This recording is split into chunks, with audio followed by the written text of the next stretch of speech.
Hello, what is up? I am about to sleep now, but before we do that, let me record Postdoc Chronicles week number 26. So currently, I am finalizing some benchmark points and will later on do a simulation of the standard model background for our selected signals that we have. And then I'm also already preparing the slides for the talk that I'm going to give for the Kruger conference, which will be on the first week of December.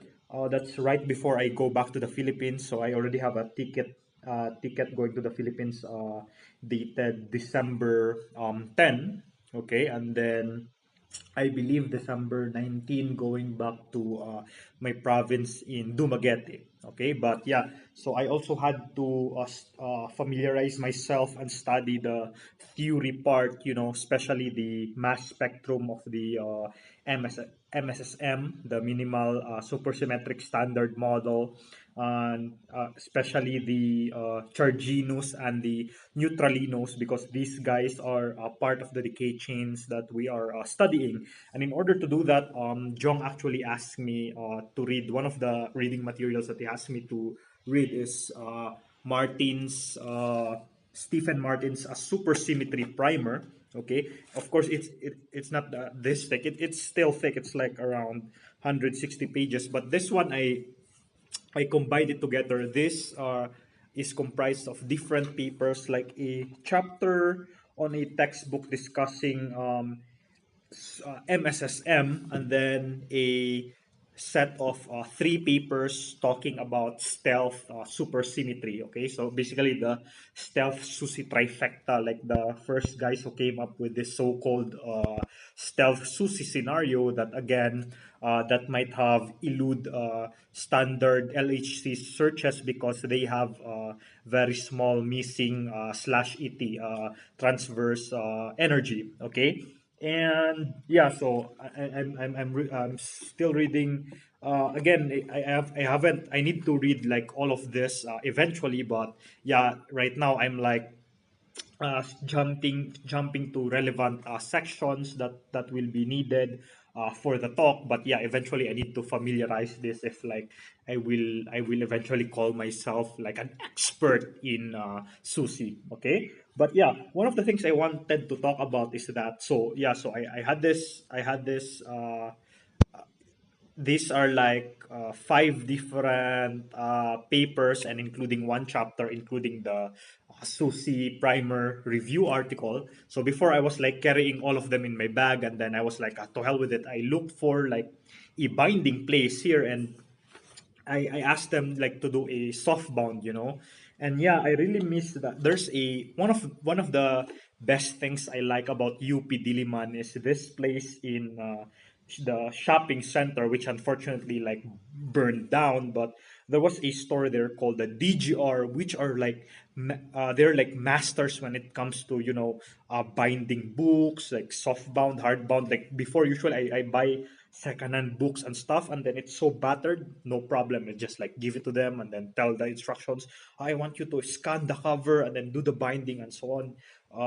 Hopefully, when they, I don't know, rebuild shopping center, hopefully they'll still be there. Of course, they have other branches near Diliman, but inside Diliman, it's really very convenient. So it's not even like when I was in Silliman University, when I was in undergrad, I also used to do that, print some stuff and then have them binded. Like all the binding places in Dumaguete, they suck compared to this DGR. So these guys are legendary when it comes to making books out of like pieces of paper. And yeah, that's why I was talking about I brought up DGR is because I really miss them, because when I went to the guys here in South Africa to do this binding, yeah, it does its job, it's fine, but it feels so flimsy. Like if I like it, in the DGR, the way they do things, even if you yank it like that,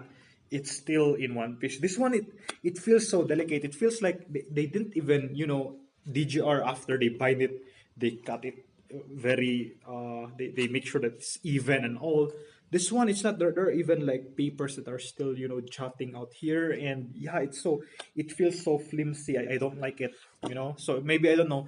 Maybe I'm gonna bring this during the Christmas break, and then I'm gonna look for that DGR outlet or branch that they have, and then I'm gonna, let them do their magic on this thing. Yeah. So, but yeah, basically, I miss DGR because of this very delicate binding that I have right here. Okay. Yeah. But anyway, also last week I was able to finally do so. Before I was like doing mass scans, benchmark points manually. I was searching them manually. Jong has already told me, a long time ago to try and automate it using bash scripting, but I didn't really start doing it until last week. But finally, when I finally came to it, because of course before we only needed specific pairs of masses, benchmark points. We never needed a spectrum or a continuum values of the masses. But Jong told me eventually when you're gonna write the draft of the paper, you're gonna need that. So yeah, I had to learn.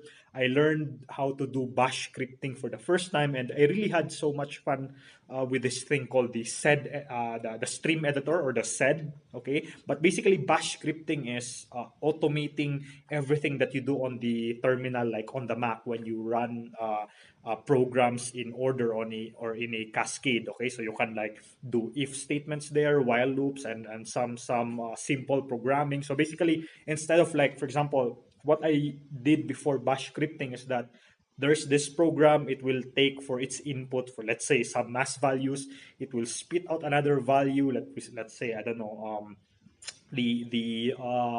a file of the simulated events, for example, and then let's say there's another program that will take as its input the values of masses, but this time it will give a, let's say, cross section, and then there's another program that will take as its input the output of these previous programs. So what bash scripting does, it allows you to automate all those things, and then you can even again incorporate your own conditional statements. So let you will say, if this happens, do this; if this happens, do that. And it even includes, like sometimes there are still programs where it prompts you to do something like, if this happens, are you sure you want to do this, press Y, or are you sure you want to do this, press N. You can automate it in bash scripting. And then there's this thing called the stream editor or the SED that I really love, because what it does is, so in this, most of the programs that we deal with, you edit like a lot of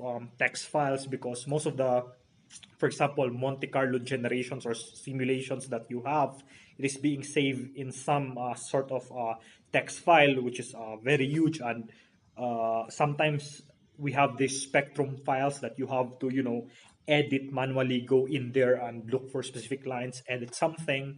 And so what Stream Editor does is it looks into this text files, okay, not just .txt, but any other extension that you can open as a text file, and then it can basically edit it, okay, and it has, its own rules and instructions, like if this happens, go to this line, delete everything, change it with I don't know, something else.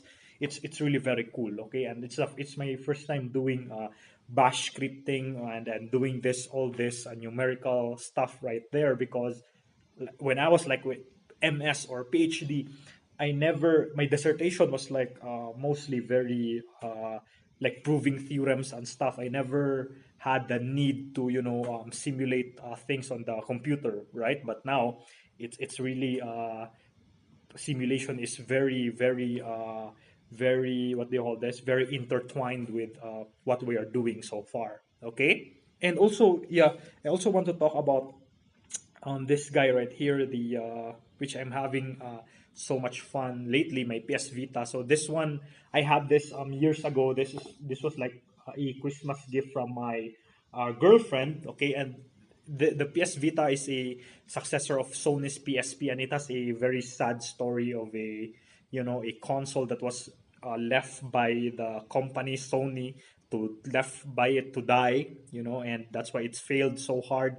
It was crushed by the 3DS during the handheld wars of the last generation. Okay, but basically, eventually, when it was hacked, a lot of guys were able to do nice things to it. Okay, and one of the nice things that the recent thing that these guys were able to do for it, that I was able to incorporate recently, is that one, there is this homebrew application that basically overclocks the PS Vita. Okay, so there are like games that can't maintain constant 60 frames per second before that. If they run natively on an unhacked PS Vita, now they run here smoother. Okay, and yeah, it takes a toll on the battery life, but it's fine as long as it's very smooth. And another thing that the guys did here, the hackers did, is they have this thing known as Vita graphics, and what it does is there are certain, for some reasons, there are certain games, let's say Persona 4 Golden P4G on the PS Vita, where the native resolution do not match the native resolution of the Vita, and so sometimes they appear fuzzy or blurry. What it does, it raises those games into the native resolution, so now they look so smooth sometimes. And what it does is sometimes there are games that puts a frame rate cap on the, or frame rate limit on some games. This one lifts that limit if you don't want it to be limited. For example, God of War collections on the PS Vita, you can lift the 30 FPS cap, and so in some areas it runs 60 frames per second, which is very amazing. And then sometimes there are games where you don't want that stuttering. You're sure that it couldn't maintain 60 frames per second, so it only goes like 30, 40, and then you want the frame rate to be smooth. For those games, that particular application gives you the ability to cap the frame rate to 30 FPS. And again, these games look very smooth. Okay, so those are some of the things that were being done. So the Vita scene right now, the hacking scene, is, yeah, it's very active, and it's so sad that Sony left the Vita hanging. So currently, right now, another nice thing about PS Vita is that the one of the reasons why this failed is because it has a proprietary memory which was very insanely expensive. The biggest one I have is 32 gig. I have two PS Vitas. The other one I left it in the Philippines, but that has the 32 gig one. It's an original unhacked PS Vita, my second one. Okay, and the ugly thing is 64 gig proprietary memory for the PS Vita is insanely expensive. The 32 gig one, I bought it before. I believe I spent like, I don't know, 2,000 or 3,000 pesos for it. Yeah, it's insanely expensive. But now people were able to make this thing called SD to Vita card, where basically they hacked the Vita such that instead of reading the cards, okay, they made something that you insert SD cards into. So now I was able to put 128 gig SD card on that thingy and then place it here. Okay, and so there's no 128 official Sony memory card in existence, but thanks to that hardware hack right there, this guy right here is able to accommodate 128 gigs of micro SD card on top of the existing proprietary Sony memory that I already have here, which is 16 gigabytes. So it's very amazing. So currently I have like over 100 PS Vita games right here on my hands. Most of them like amazing games that I would love to play, like within my lifetime. So that's why together with the 3DS, I don't want to get it. It's on my bed. Together with the 3DS and the Switch, this one, and then the Game Boy Advance, yeah, it's like I really love handheld gaming. I don't with these guys right here. I never I wouldn't want anymore to buy like a dedicated home console like Xbox or PS4 because of these guys. But yeah, so anyway, that's my postdoc chronicles.